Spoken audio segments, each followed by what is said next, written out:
Welcome back. Now, there are ways for you to extend what you're doing inside of Microsoft 365.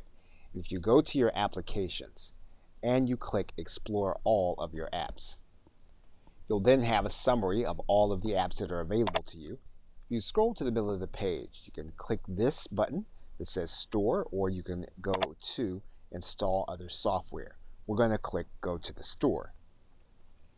And you'll find that you can extend Microsoft Office 365 through this portal. For example, there are ways to generate PayPal invoices through Dynamics 365. There are also ways to use different applications that are already in existence to tie to your Office 365.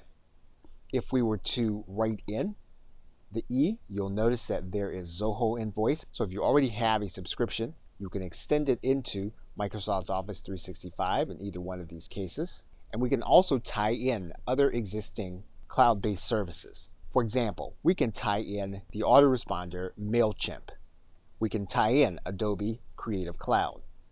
And we can tie in Zendesk.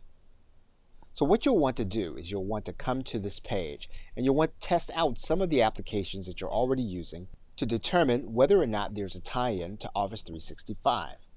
In many cases there are, such as this application tie-in to QuickBooks. In most cases you'll need the existing subscription, and in just as many cases there is a free trial in case you don't have the subscription but you'd like to try the application to determine whether or not it's worth the expense you're going to incur to tie into your Microsoft 365. Okay, so with that, thanks, and I will see you in another video.